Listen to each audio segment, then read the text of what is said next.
मौलाना अब्दुल गफ्फार सल्फी के बयानात सुनने के लिए मौलाना के इस ऑफिशियल चैनल को सब्सक्राइब करें। ऐसे मेरे आका के दुलारे हैं सहाबा, ऐसे मेरे आका के दुलारे हैं सहाबा। आका है अगर चांद सितारे हैं सहाबा, आका है अगर चांद सितारे हैं सहाबा। ऐसे ऐसे मेरे आका के दुलारे हैं सहाबा। हम उनको भुला दें तो कहीं के न रहेंगे, हम उनको भुला दें तो कहीं के न रहेंगे। इस्लाम के तालीमी इदारे हैं सहाबा, इस्लाम के तालीमी इदारे हैं सहाबा। तुम जानो अगर तुमको मोहब्बत नहीं उनसे, तुम जानो अगर तुमको नहीं, तुम जानो अगर तुमको मोहब्बत नहीं उनसे। हम तो हैं सहाबा के हमारे हैं सहाबा, हम तो हैं सहाबा के हमारे हैं सहाबा। इस्लाम की कश्ती के मुहाफिज भी यही हैं, इस्लाम की कश्ती के मुहाफिज भी यही हैं। रहमत के समंदर के किनारे हैं सहाबा, रहमत के समंदर के किनारे हैं सहाबा। दुश्मन थे हजारों तो ये थे 313, दुश्मन थे हजारों तो ये थे 313। ऐसे में भी देखो नहीं हारे हैं सहाबा, ऐसे में भी देखो नहीं हारे हैं सहाबा। दुनिया ही में दे दी गई जन्नत की बशारत, दुनिया ही में दे दी गई जन्नत की बशारत।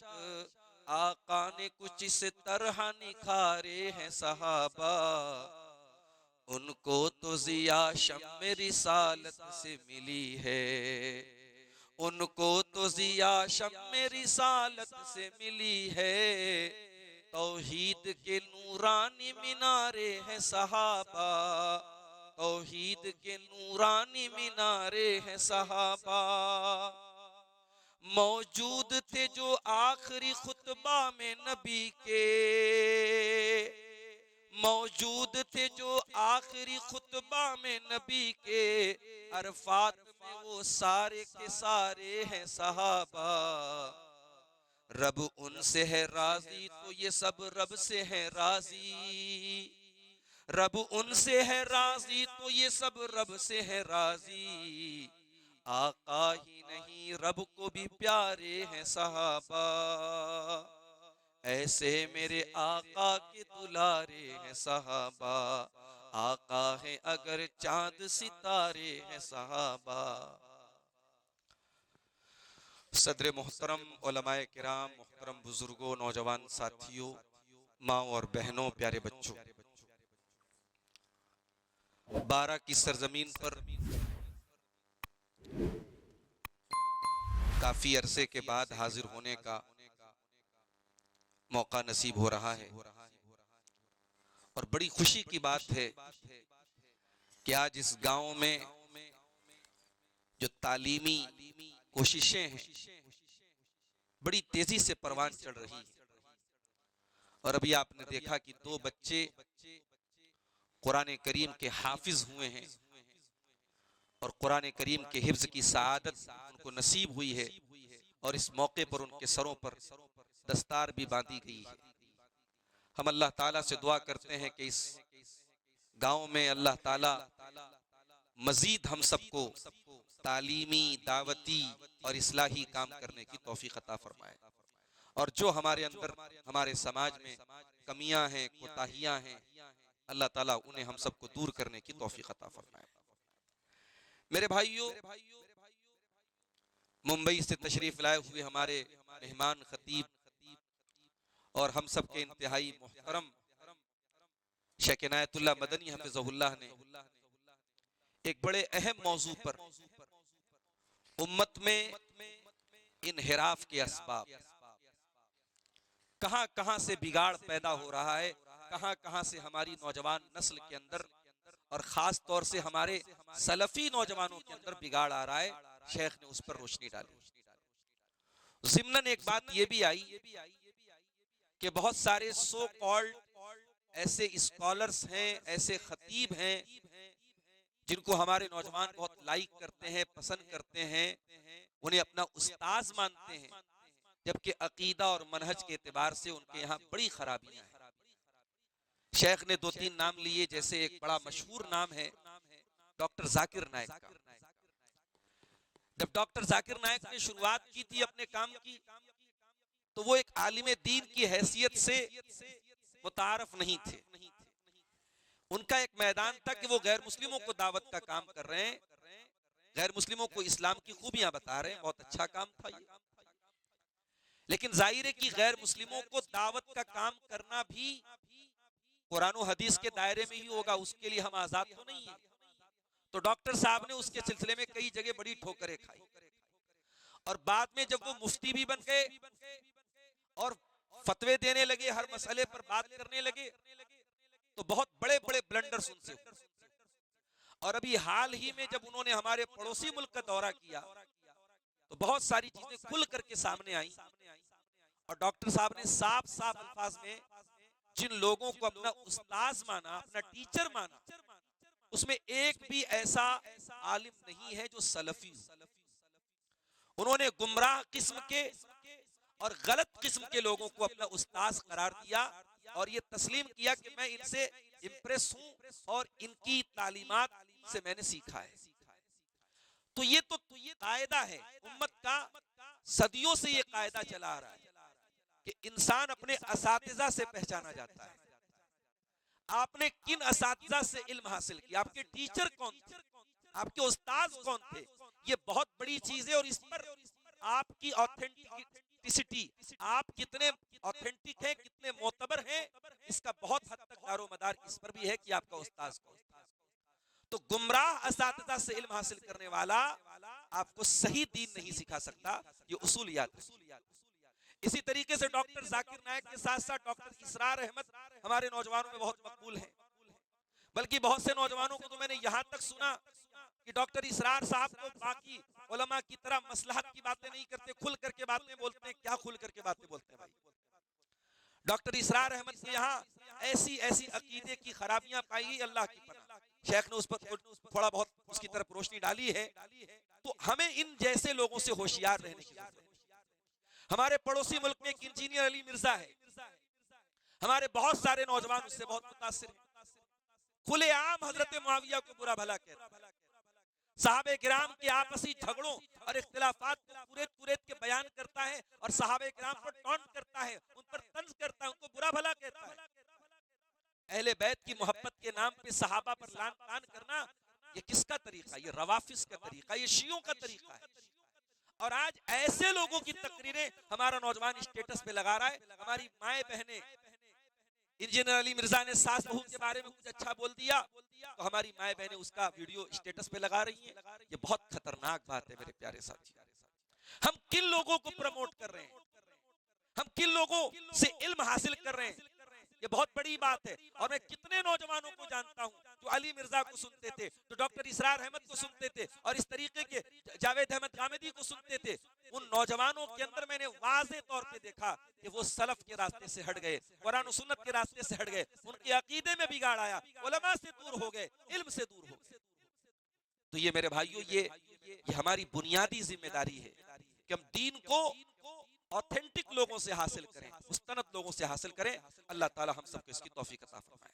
वक्त बहुत कम है, 40 मिनट का टाइम मिला है, और गालिबन 12 बजे तक हमें प्रोग्राम खत्म करना है। मौसम भी ठंडक वाला मौसम है। मुझे मौजू मिला है सहाबे किराम की और सहाबियात की कुर्बानियां। मेरे भाइयों, सहाबी किसको बोलते हैं? सहाबी उस इंसान को, उस मर्द को बोलते हैं, और सहाबिया उस औरत को बोलते हैं जिसने ईमान की हालत में प्यारे रसूल सल्लल्लाहु अलैहि वसल्लम से मुलाकात की हो और ईमान की हालत में उसका खात्मा हुआ, उसको हम सहाबी बोलते हैं। अगर मेल है तो सहाबी है, फीमेल है तो सहाबिया है। ये जो सहाबा थे, ये अल्लाह तबारक व तआला के चुने हुए लोग थे। अल्लाह ताला ने अपने नबी का साथ देने के लिए इनको चुना था, और तारीख गवाह है कि अल्लाह के नबी को जैसे सहाबा मिले, जैसे कंपेनियन मिले, जैसे साथी मिले, किसी और नबी को वैसे साथी नहीं। इतने जानेसार, इतने वफादार, जानो दिल लुटा देने वाले, अपना सब कुछ कुर्बान कर देने वाले, ऐसे साथी किसी और सहाबी को नहीं मिले। इसीलिए कुरान करीम में अल्लाह ताला ने कई मकामात पर सहाबा की अजमत को बयान किया है। सूरह फतह की आखिरी आयत देखिए, मुहम्मदुर रसूलुल्लाह वल्लदीना मअहु अशिद्दाउ अलल कुफ्फारि रुहमाउ बैनहुम तराहुम रुक्कअन सुज्जदन यब्तगूना फदलन मिनल्लाहि व रिदवाना। मोहम्मद अल्लाह के रसूल हैं सल्लल्लाहु अलैहि वसल्लम, और जो आपके साथी हैं, जो आपके सहाबा हैं, अशिद्दाउ अलल कुफ्फार, वो अल्लाह के दुश्मनों के लिए बहुत सख्त हैं, रुहमाउ बैनहुम, लेकिन आपस में बड़े रहम दिल हैं। जब मामला अपनों से आता है वो रेशम की तरह नरम हो जाते हैं, जब मामला दुश्मन का आता है वो फौलाद से ज्यादा सख्त हो जाते हैं। बद्र में लड़ने वाले, ओहद में लड़ने वाले, जब अपनों का मामला आता है तो जान लुटाने वाले बन जाते हैं, अपनों के लिए जान देने वाले बन जाते हैं। अशिद्दाउ अलल कुफ्फारि रुहमाउ बैनहुम तराहुम रुक्कान सुज्जदन यब्तगूना फज़लन मिनल्लाहि व रिज़वाना। तुम उनको जब भी देखोगे, या तो तुम्हें वो रुकू की हालत में नजर आएंगे या तुम्हें सजदे की हालत में नजर आएंगे। इतने नमाजी हैं, इतने मुत्तकी हैं, इतने परहेजगार हैं, तुम्हें हमेशा वो रुकू और सजदे की हालत में नजर आएंगे। सीमाहुम यब्तगूना फज़लन मिनल्लाहि व रिज़वाना, और उनकी नमाज का मकसद लोगों को खुश करना नहीं है, वो अल्लाह को राजी करने के लिए सजदा करते हैं, वो अल्लाह की रजा के तालिब हैं, वो इखलास के पैकर हैं, उनकी नीयतों में कोई खोट नहीं है, उनकी नीयतों में कोई दिखावा नहीं है। ये कुरान गवाही दे रहा है, कुरान गवाही दे रहा है कि सहाबा सारे के सारे मुखलिस हैं, सच्चे लोग हैं, उनकी नीयतों में कोई खोट नहीं। सीमाहुम फी वुजूहिहिम मिन असरि सुजूद, उनकी पेशानी बता देती है, उनका चेहरा बता देता है ये सजदा करने वाले लोग हैं, ये अल्लाह के आगे झुकने वाले लोग हैं। उनकी सूरत भी बता देती है और उनकी सीरत भी बता देती है कि ये अल्लाह वाले लोग हैं। सहाबे किराम, अल्लाहु अकबर, उनकी जिंदगियों को आप उठा के देखें मेरे भाई, उन्होंने हर मौके पर अल्लाह के नबी के लिए अपना सब कुछ कुर्बान कर दिया। गज़वे तबूक का मौका याद कीजिए, उस जमाने की सुपर पावर से मुकाबला करना है, रोमन एम्पायर से मुकाबला करना है, मदीना से 700 किलोमीटर का लंबा सफर करना है, सवारी का इंतजाम बहुत लिमिटेड है, बहुत महदूद है। सहाबे किराम की हालत बहुत गुर्बत वाली है, और सख्त गर्मी का महीना है, खजूरों के पकने का टाइम है। अल्लाह के प्यारे हबीब ऐलान करने किया है, मेरे सहाबा, मन जहज़ जैशल उसरति फलहुवल जन्ना, इस लश्कर की तैयारी के लिए जो ताउन करेगा, जो मदद करेगा, मैं उसको जन्नत की गारंटी देता हूँ। सहाबे किराम में पैसे वाले लोग भी थे, सहाबे किराम में गरीब लोग भी थे, सहाबे किराम में मजदूरी करने वाले लोग भी थे। उस्मान गनी को अल्लाह ताला ने बहुत नवाजा था, उन्होंने कई 100 दिनार और दिरहम ला करके अल्लाह के नबी के सामने रख दिए। अल्लाह के प्यारे नबी उनके दिनार और दिरहम को हाथों में लेके कहने लगे, मा दर्रा उस्मान मा अमिल बादल यौम कत्तु, उस्मान को उसका कोई अमल आज के बाद नुकसान नहीं पहुंचा सकता। उसी मौके पर उमर फारूक रजी अल्लाह ताला अन्हु के दिल में ख्याल आया कि आज मैं नेकी के मामले में अबू बकर से आगे बढ़ के दिखाऊंगा, आज मैं इस्लाम के मामले में अबू बकर से आगे बढ़ के दिखाऊंगा। उमर फारूक अपने घर आते हैं और अपने घर के सारे माल को दो हिस्सों में डिवाइड करते हैं और आधा माल घर छोड़ते हैं और आधा माल लेकर के अल्लाह के प्यारे नबी के पास आते हैं। अल्लाह के प्यारे नबी सवाल करते हैं, माँ अब कई तल अहलिक, ऐ उमर घर वालों के लिए क्या छोड़ के आए हो? कहते अब कई तो लहुमुन्निस, ऐ अल्लाह के नबी आधा लाया हूँ, आधा छोड़ के आया हूँ। उमर फारूक तो मुतमईन है कि चलो भाई आज मैं आधा माल लेके चला आया हूँ, मेरा कोई थोड़ी मुकाबला कर सकता। थोड़ी देर के बाद हजरत अबू बकर सिद्दीक भी आते हैं, वो भी अपने घर का माल लेकर के आए, अपने घर का सामान लेकर के आए। अल्लाह के प्यारे नबी सवाल करते हैं, माँ अब कई तल अहलिक, ऐ अबू बकर तुमने घर वालों के लिए क्या छोड़ा है? अबू बकर सिद्दीक जवाब देते हैं, अब कई तो लहुमुल्लाह व रसूलहू, ऐ अल्लाह के नबी मैं अपने घर वालों के लिए अल्लाह को छोड़ के आया हूँ, उसके रसूल को छोड़ के आया हूँ। मैं घर में कोई माल नहीं, मैंने कोई माल नहीं छोड़ा, मैं घर में झाड़ू लगा के आया हूँ, सब कुछ लेके आया हूँ और घर वालों को अल्लाह के सहारे छोड़ के आया हूँ। उमर फारूक की आंखों से आंसू आ गए। उमर फारूक रोने लगे और कहने लगे, वल्लाहि ला उसाबिकुका अबदा, ऐ अबू बकर उमर तेरा मुकाबला कभी नहीं कर सकता। ये सहाबा थे, जरूरत पड़ी तो अपना सब कुछ लाके कुर्बान कर। उसी गज़वे तबूक के मौके पर कुछ गरीब सहाबा थे, बेचारे रात में मजदूरी करके जंगल की लकड़ियां किसी की लेकर के आते और जो मजदूरी मिलती रात के काम की, नाइट शिफ्ट की जो मजदूरी मिलती, उस मजदूरी से थोड़ा सा जौ लेकर के आते, अल्लाह के नबी को लाके दे देते। और अल्लाह के नबी मैं गरीब आदमी हूँ, मेरे पास इससे ज्यादा मेरी औकात नहीं, इससे ज्यादा मेरी हैसियत नहीं। अल्लाह के प्यारे नबी उनका वो एक मुट्ठी जौ ले लेते, बड़ी खुशी से ले लेते। मुनाफिकीन मजाक उड़ाते, इनको देखो ये इस्लाम की मदद एक मुट्ठी जौ के जरिए करने आए। अल्लाह के नबी फरमाते, लौ अनफक अहदुकुम मिस्ल उहुदिन ज़हबा मा बलग मुद्द अहदिहिम, ऐ मुनाफिको, ऐ झूठो, मेरे इन गरीब साहबा ने अल्लाह की राह में अगर एक मुट्ठी या आधा मुट्ठी जौ दिया है, बहुत पहाड़ के बराबर सोना भी खर्च करके इसका मुकाबला नहीं कर सकते। ये थे मेरे नबी के सहाबा।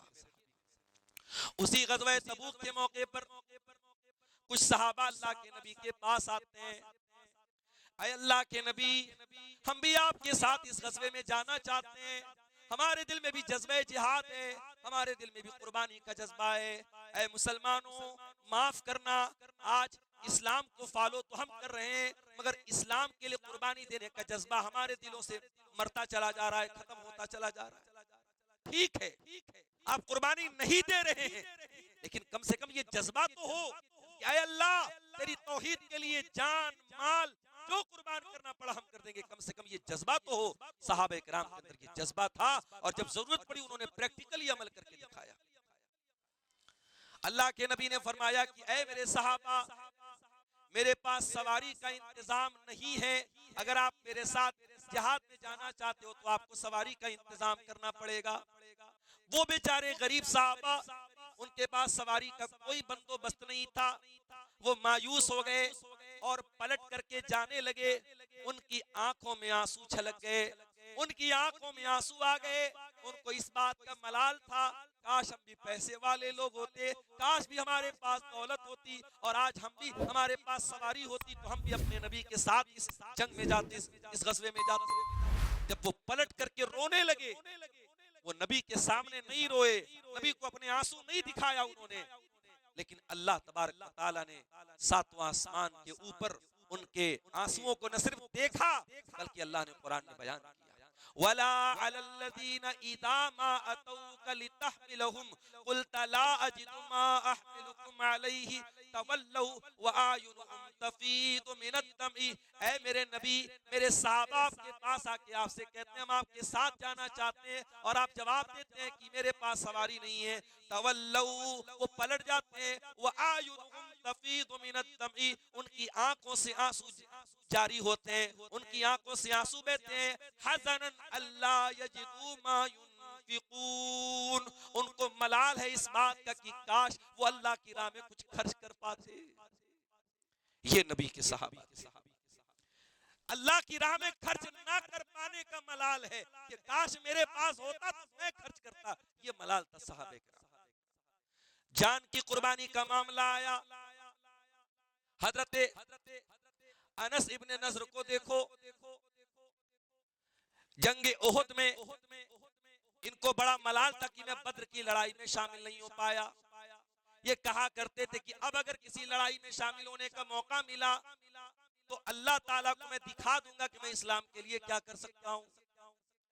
ओहद का मैदान है, मुसलमान जीती जंग जीत चुके हैं, फिर नक्शा पलट जाता है, दुश्मन पीछे से हमला करता है, मुसलमानों में अबतरी फैल जाती है, मुसलमानों की सफ़े मुंतशिर हो जाती हैं। उस परेशानी के आलम में हजरत अनस बिन नज़र रज़ी अल्लाह ताला अन्हु मैदान जंग में खड़े हो जाते हैं और दुश्मनों का मुकाबला करते हैं। कहते हैं इन्नी लाजिदु रिहल जन्ना, ओ लोगों कहां भाग रहे हो, मैं ओहद के मैदान में जन्नत की खुशबू को महसूस करता हूं। और दुश्मनों से लड़ते लड़ते शहीद हो जाते हैं। उनकी लाश पहचान में नहीं आती है, उनकी बहन उनकी उंगली के पोरों से उनको पहचानती है। उनके बदन पर 70 से ज्यादा जख्म तीरों तलवार के पाए जाते हैं।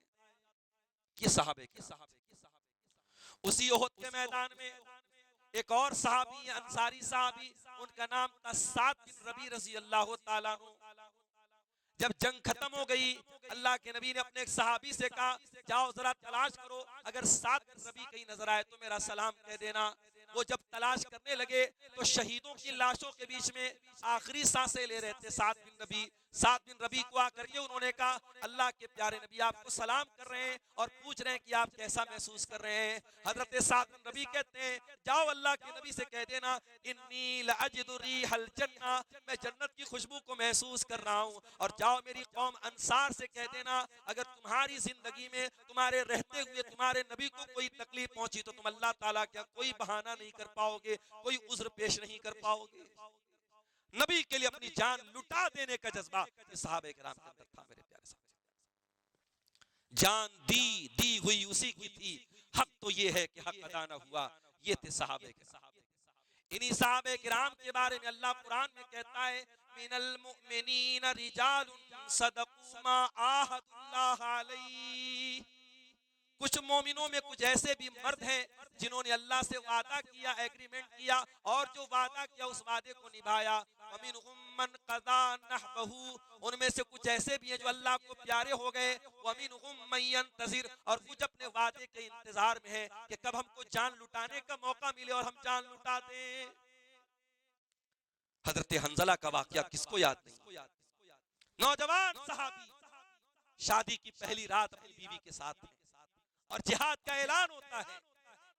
जिहादे मोहब्बत की आवाज गूंजी, कहा हंजला ने ये दुल्हन से अपनी इजाजत अगर तो जामे शहादत लबों से लगाने को दिल चाहता है। अपनी बीवी को छोड़ करके अल्लाह की राह में लड़ने चले जाते हैं और शहीद होकर के लौटते हैं। और उस दौर की औरतें कैसी थी। ये 12 का इलाका मेरे लिए बड़ा, बहुत अरसे से यहाँ आ रहा हूँ मैं, आज से नहीं कई सालों से यहाँ आ रहा हूँ। बहुत सारी चीजें आपकी मैं जानता हूँ, आपके समाज की बहुत सारी चीजें मुझे मालूम है। आज हमारे घरों का हाल क्या है मेरे भाई। आज बहुत सारे घर ऐसे हैं जहाँ शादी ब्याह का मामला है, दुनियादारी का मामला है तो औरतें मर्दों को हैंडल करती हैं और मर्द औरतों के हिसाब से चलते हैं। आप जरा गौर कीजिए मेरी प्यारी माँ और बहनों, आप होती हंजला की बीवी की जगह तो आप क्या करते? हंजला की बीवी को मालूम है मेरा शौहर जा रहा है अल्लाह की राह में, हो सकता है जिंदा लौटे और हो सकता है उसकी लाश आए। अभी शादी की एक रात उन्होंने शौहर के साथ गुजारी है, एक रात शौहर के साथ गुजारने के बाद मुमकिन है मैं बेवा हो जाऊं। ये दर्द और ये दाग मैं अपनी जिंदगी में ले लूं कि मैं एक बेवा औरत हो गई, मगर ये दाग वो लेने को तैयार है क्योंकि सामने शौहर अल्लाह की राह में लड़ने जा रहा है। ये उस दौर की औरतें थी मेरी प्यारी माँ और बहन। आप अल्लाह के नबी की सीरत को पढ़िए, अल्लाह के प्यारे नबी मक्का की जिंदगी में कितना टॉर्चर सहते हैं, कितनी तकलीफें सहते हैं, कितनी बुरी बुरी बातें आपको बोली जाती हैं। नमाज की हालत में आपके ऊपर गंदगी डाली जाती है, आपका गला दबाने की कोशिश की जाती है, आप पर पत्थर मारे जाते हैं। ये सारी तकलीफें अल्लाह के नबी क्यों बर्दाश्त कर लेते हैं? एक इंटरनल सपोर्ट आपको हासिल था। एक इंसान जब किसी बड़े मिशन पे काम करता है तो उसको घर से सपोर्ट हासिल होना बहुत जरूरी है। अल्लाह के प्यारे नबी को घर से सपोर्ट हासिल था। आपकी प्यारी बीवी और हम सबकी प्यारी माँ हजरत खदीजतुल कुबरा रज़ी अल्लाह तआला अन्हा बड़ी बड़ी वफादार और बड़ी जानेसार बीवी थी और हर मुश्किल मौके पर अल्लाह के नबी का साथ देती थी। आप याद कीजिए अल्लाह के प्यारे नबी के ऊपर जब कुरान की पहली वही नाजिल होती है और आपको अल्लाह ताला अपना नबी बनाता है और आपको नबूवत का ऐलान करने का हुक्म दिया जाता है, अल्लाह के प्यारे नबी घबराए घबराए घर आते हैं और हजरत खदीजा से कहते हैं, ऐ खदीजा इन्नी खशीत वाला नफसी, मुझे डर है कहीं मेरी जान न चली जाए। ऐ खदीजा इतनी बड़ी जिम्मेदारी अल्लाह ताला ने मेरे कंधों पर डाली है, मैं ये जिम्मेदारी पूरी कर पाऊंगा या नहीं कर पाऊंगा? क्या जवाब दिया था हजरत खदीजा ने? अल्लाहु अकबर, सोने के हुरूफ से लिखे जाने के काबिल। एक बीवी इससे बेहतर क्या जवाब दे सकती है? तो मेरी माँ खदीजा ने जवाब दिया, कहा कि कल्ला वल्लाहि मा युखज़ीक अल्लाहु अबदा, ऐ मेरे सरताज ऐसा कभी नहीं हो सकता, अल्लाह आपको रुसवा कर दे, अल्लाह आपको जलील कर दे, ऐसा कभी नहीं हो सकता। इन्नका लतसिलुर रहीम व तुक्सिबुल मादूम व तुक़रिद दैफ व तुईनु अला नवाइबिल हक़्क़ी, ऐ मेरे सरताज आप तो गरीबों के मावा हैं, आप तो यतीमों के सहारा हैं, आप तो बेकार लोगों को काम दिला देते हैं, मेहमानों की मेहमान नवाजी करते हैं, रिश्तेदारों के साथ रिश्ता निभाते हैं। अल्लाह ताला आपको कभी रुसवा नहीं करेगा, अल्लाह आपको कभी जलील नहीं करेगा। अगर अल्लाह ने ये जिम्मेदारी डाली है तो जरूर पूरी। ये उस जमाने की औरतें थी, हमारे नबी की बीवी का हाल था। ओ मेरी प्यारी माओ बहनों, आज फैशन के और ग्लैमर के इस दौर में आज मुसलमान लड़की बेहयाई के रास्ते पर भी चल पड़ती है, गंदगी के रास्ते पर भी चल पड़ती है, उसे अपनी ख्वाहिशों को कुर्बान करना नहीं आता। जरा नबी की सहाबियात को देखो, उन्होंने नबी के हुक्म पर अपनी ख्वाहिशों को कुचल डाला। अल्लाह के नबी मस्जिद से निकल रहे हैं, उस जमाने में मस्जिद में औरतों का भी इंतजाम होता था। अगर आपकी मस्जिदों में नहीं है तो ये कमी है आपकी, आप इंतजाम कीजिए, आपकी ईदगाह में औरतों का इंतजाम हो, आपकी जुमा की नमाजों में औरतों का इंतजाम हो। अगर नहीं है इंतजाम तो ये कमी है आपकी, बहुत बड़ी कमी। और आप अल्लाह के यहाँ ये दलील नहीं दे सकते, हमारे बारह में कभी नहीं होता था, हमारे बाप दादा ने नहीं किया। दलील आपके बाप दादा नहीं है, दलील अल्लाह के रसूल की सुन्नत और आपकी सीरत है। नबी के दौर में औरतें मस्जिद में जाती थी और कोई ऐसी दलील नहीं है कि अल्लाह के नबी ने मना किया। औरतें निकली मस्जिद से, अब रश है वहां, मर्दों का भी रश है, औरतों का भी रश है। अब औरतों और मर्दों की भीड़ आपस में टकराने लगी। अल्लाह के रसूल ने बड़े गुस्से से कहा, इस्ताखिरना, ऐ औरतों किनारे हटो, बीच में से न चलो, किनारे से चलो। अब जरा उन सहाबियात का जज्बा देखो, जब नबी की जबान से उन्होंने सुना कि किनारे चलो, फकानतिल मरअतु तल्तसिकु बिल जिदार, तो औरतें इतना किनारे से चलती थीं कि उनके कपड़े दीवार से चिपक जाया करते थे। ये उस दौर की सहाबियात थी, ये उस दौर की सहाबियात थी, ये सहाबा की औरतें थी, नबी के इशारे और नबी के हुक्म की मुंतज़िर रहती थी। आज हालात ये है हमारे मुल्क के, हमारी कौम की बच्चियां आज इर्तिदाद के रास्ते पे जा रही हैं, हमारी कौम की लड़कियां जरा सा हायर एजुकेशन हासिल कर रही हैं, पटना में, बनारस में, दिल्ली में, कलकत्ता में तालीम हासिल कर रही हैं, उनका नॉलेज लेवल हाई होता है, वो नॉलेज उनको कहाँ लेके जा रही है? वो इस्लाम से बदसन हो जाती है, वो अल्लाह के बारे में सवाल उठाने लगती है, वो रसूल के बारे में सवाल उठाने लगती है, वो कुफ्र और इर्तिदाद के रास्ते पे चली जाती है। कहाँ कमजोरी है मेरे प्यारे साथी, कहाँ कमजोरी है? ये फाउंडेशन कमजोर है, ये बुनियाद कमजोर है। अपने बच्चों और बच्चियों को अपनी मस्जिदों में ऐसा मकतब कायम करो, उनको ऐसी बुनियादी तालीम दे दो कि आपका बच्चा और आपकी बच्ची जब वो हायर एजुकेशन हासिल करे, चाहे वो कहीं पर भी चला जाए, उसकी फाउंडेशन इतनी मजबूत हो, वो कभी ईमान के रास्ते से न हटे, वो कभी दीन के रास्ते से न हटे। आप गौर कीजिए, हजरत सुमैया रज़ी अल्लाह ताला अन्हा अपने जवान बेटे के सामने बेलिबास कर दी जाती है, नंगी कर दी जाती है। एक माँ के लिए इससे बढ़ के तकलीफ की बात क्या होगी? उसके जवान बेटे के सामने उसको नंगा कर दिया जाए। हजरत सुमैया रजी अल्लाह ताला अन्हा अपने जवान बेटे के सामने ये अजियत भी गवारा कर लेती हैं, बेलिबास कर दिया जाता है, बड़ी बेरहमी से उनको शहीद कर दिया जाता है। इस्लाम की राह में पहला खून बहाने वाली खातून बन जाती हैं, मगर अल्लाह की तौहीद से कोई समझौता नहीं करती, ईमान से कोई समझौता नहीं करती। ये अल्लाह के रसूल की तालीम है। वला तमूतुन्ना इल्ला व अंतुम मुस्लिमून, तुम्हें मौत ना आए मगर इस्लाम की हालत। कल कयामत के दिन जब अल्लाह के पास हम जाएंगे, अल्लाह पूछेगा मेरे बंदे तू क्या लाया? हमारे पास ज्यादा नेकियां तो नहीं होगी, ज्यादा दीनदारी तो नहीं होगी, लेकिन अगर अल्लाह की तौहीद लेके जाएंगे तो कम से कम हम ये कह सकते हैं अल्लाह कुछ नहीं हमारे पास, लेकिन तौहीद से कोई समझौता नहीं किया, ये पेशानी किसी और के दर पे नहीं झुकाई, इस गले में कभी तावीज और धागा नहीं डाला। अय अल्लाह तेरे सिवा किसी की जात पर भरोसा न किया। अय अल्लाह साफ सुथरी तौहीद लेके आए हैं, तेरे नबी ने जो तौहीद सिखाई थी वो तौहीद लेके आए हैं। कम से कम इस लायक तो मेरे प्यारे साथियों हम अपने आप को बनाएं। सहाबियात की बात आई तो एक वाकया याद आया। लोग कहते कि औरत बड़ी नाजुक होती है, औरत बड़ी नाजुक होती है। मैं कहता हूँ औरत के अंदर ईमान पैदा हो जाए, औरत पहाड़ों से ज्यादा मजबूत हो सकती है। नाम नोट करो, नुसैबा बिन्ते काब एक सहाबिया है।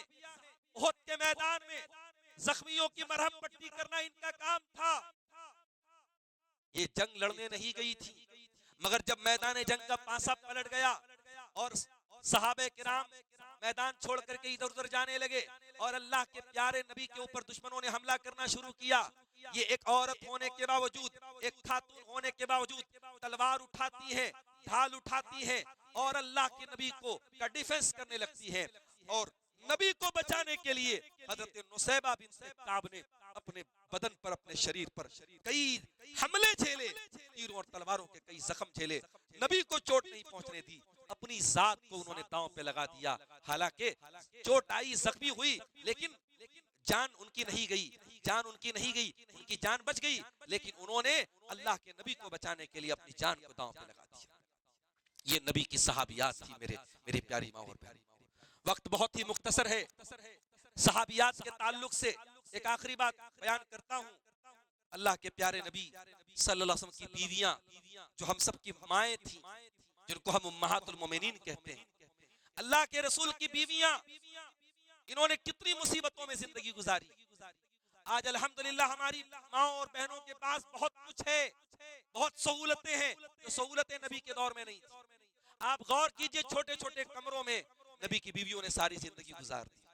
जब खुशहाली का दौर आया, मदीना के घरों में अच्छा खाना बनने लगा, अच्छे कपड़े पहने जाने लगे, तो नबी की बीवियों ने मुतालबा किया कि हमें भी अच्छी जिंदगी गुजारने का हक है, हमारा भी कपड़ा अच्छा होना चाहिए, हमारा भी लिबास अच्छा होना चाहिए, हमें जो साल में पैसा दिया जाता है उसमें बढ़ोतरी होनी चाहिए।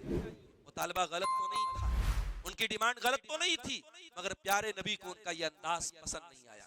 प्यारे नबी नाराज हो गए अपनी बीवियों से, एक महीने तक नाराज रहे। उसके बाद कुरान की आयत नाजिल हुई, सूरह अहज़ाब की आयत नंबर 23 और 24, या अय्युहन नबी कुल लिअज़वाजिका इन कुंतुन्ना तुरिदनल हयातद दुनिया व ज़ीनतहा फतआलैना उमत्तिकुन्ना व उसर्रिहुकुन्ना सराहन जमीला। ऐ नबी अपनी बीवियों से कह दीजिए, अगर तुमको दुनिया चाहिए, दुनिया की चमक दमक चाहिए, दुनिया की दौलत चाहिए, आ जाओ, तुम्हारा नबी तुमको दुनिया की दौलत देने को तैयार है, लेकिन फिर नबी तुमको तलाक दे देंगे, फिर तुम नबी के घर में नहीं रह सकती, नबी के घर से तुम्हें जाना पड़ेगा, नबी को छोड़ के जाना पड़ेगा। व इन कुंतुन्ना तुरिदनल्लाह व रसूलहू वद्दारल आखिरता फ इन्नल्लाह अअद्दा लिल मुहसिनाति मिनकुन्न अजरन अज़ीमा। और ऐ नबी की बीवियों, अगर तुम अल्लाह से मोहब्बत करती हो, रसूल से मोहब्बत करती हो, आखिरत का घर पाना चाहती हो, जन्नत पाना चाहती हो, तो नबी का साथ देती रहो, नबी जिस हाल में रखते उस हाल में अल्लाह का शुक्र अदा करती रहो, अल्लाह तुमको बेहतरीन बदला देगा। जब ये दो आयतें उतरी, बड़े गौर से सुनिएगा मेरी माँ और बहनों, जब ये दो आयतें उतरी, अल्लाह के प्यारे हबीब अपनी सबसे महबूब बीवी हजरत आयशा के पास आए और कहा कि आयशा, एक बात तुमसे कहना चाहता हूं। अय अल्लाह के नबी क्या बात है? कहा कि अय आयशा बड़ी अहम बात है, बहुत सोच समझ के जवाब देना, माँ बाप से मशवरा करने के बाद जवाब देना। कहा अल्लाह के नबी ऐसी कौन सी बात है? अल्लाह के प्यारे रसूल सल्लल्लाहु अलैहि वसल्लम ने यही दो आयतें पढ़ी और कहा कि अय आयशा, अल्लाह ताला तुमको चॉइस दे रहा है, तुमको ऑप्शन दे रहा है, तुम चाहो तो दुनिया की दौलत ले लो और चाहो तो अपने नबी का साथ ले लो। अब तुम बताओ तुमको क्या चाहिए, दुनिया की दौलत चाहिए या नबी का साथ चाहिए? ओ मेरी प्यारी माँ और बहनों, मैं कुर्बान जाऊं अपने नबी की उन बीवियों के ऊपर, अपनी उन माओ के ऊपर। उन्होंने क्या जवाब दिया?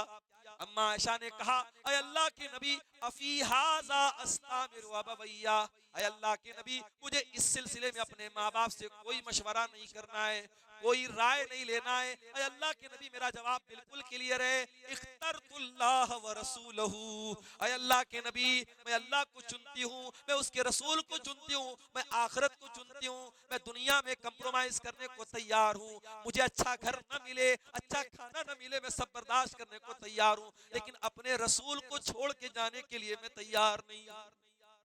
और यही जवाब नबी की सारी बीवियों ने दिया। और जब सारी बीवियों ने यही जवाब दिया, अब अल्लाह ने कुरान की आयत नाज़िल कर दी, व अज़वाजुहु उम्महातुहुम, ऐ ईमान वालो, ये नबी की बीवियां तुम्हारी माँ का दर्जा रखती हैं। और अल्लाह ने अपने नबी को भी हुक्म दे दिया कि ऐ नबी, ला यहिल्लु लका, आपके लिए अब जायज नहीं है कि आप इन बीवियों में कोई तब्दीली करें, आप इनको तलाक नहीं दे सकते, आप इनको नहीं छोड़ सकते। ये दुनिया में भी आपकी बीवी है और आखिरत में भी आपकी बीवी रहेंगी। ये उस दौर की औरतें थी, कुर्बानी का जज्बा था उनके अंदर। आज अफसोस की बात है, आज अल्लाह के दीन के लिए अपनी नीयत कुर्बान नहीं करते हम। हय्या अला सलाह की आवाज आती रहती, हम बिस्तर पे आराम से सोए पड़े रहते। हम अल्लाह के दीन की बातों को सुनने के लिए, कोई बनारस से आया, कोई मुंबई से आया, हम अपने घर का आराम छोड़ के ईदगाह के इस मैदान में बैठने को तैयार नहीं। हमारा टाइम इतना कीमती है, हम अपने टाइम को दीन के लिए कुर्बान नहीं करना चाहते। जान तो बहुत दूर की बात है, हम अल्लाह के दीन के लिए अपना टाइम, अपना वक्त, अपनी एनर्जी नहीं देना चाहते। 12 वालों, अपना आखिरी पैगाम दे के बात खत्म कर रहा हूँ। ये पर्ची मेरे हाथ में आई है, चंदे का ऐलान करने की बात आई है।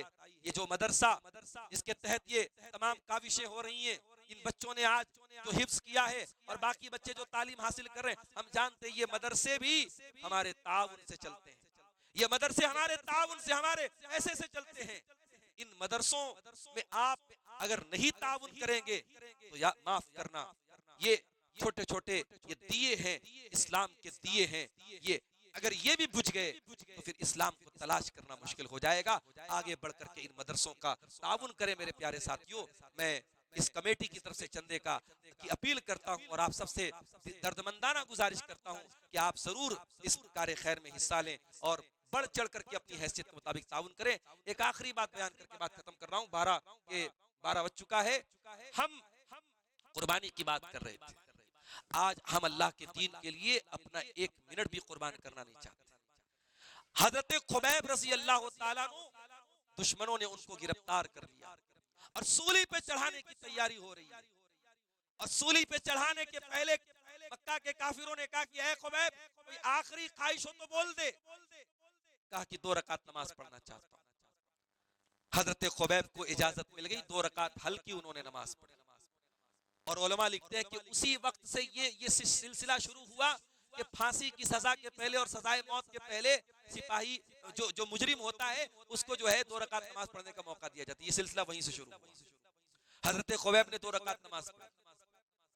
उसके बाद काफिरों की तरफ से एक ऑफर किया गया कि ऐ खुबैब, अगर तू ये इमेजिन कर ले, ये तसव्वुर कर ले, ये तस्लीम कर ले कि तेरी जगह मोहम्मद सल्लल्लाहु अलैहि वसल्लम होते, अगर तू अपनी जबान से ये बात कह दे कि मेरी जगह मोहम्मद सल्लल्लाहु अलैहि वसल्लम को सूली पे चढ़ा दिया जाए और मुझे छोड़ दिया जाए, तो हम तुम्हें छोड़ने पर विचार कर सकते, हम तुम्हें छोड़ सकते हैं। अब जरा गौर करना, इंसान को दुनिया में जिंदगी से ज्यादा कोई अजीज चीज नहीं होती, मगर मेरा जुमला नोट कर लो, जब अकीदे की मोहब्बत दिल में आ जाए, जब अल्लाह की मोहब्बत दिल में आ जाए, तो ये जान क्या चीज है, इंसान जान भी कुर्बान करने को तैयार हो जाता है। हजरत खुबैब ने कहा, ऐ मक्का वालों, तुम ये प्रपोजल दे रहे हो, ये ऑफर दे रहे हो कि मेरी जगह मोहम्मद सल्लल्लाहु अलैहि वसल्लम अगर होते तो तुम मुझे छोड़ देते।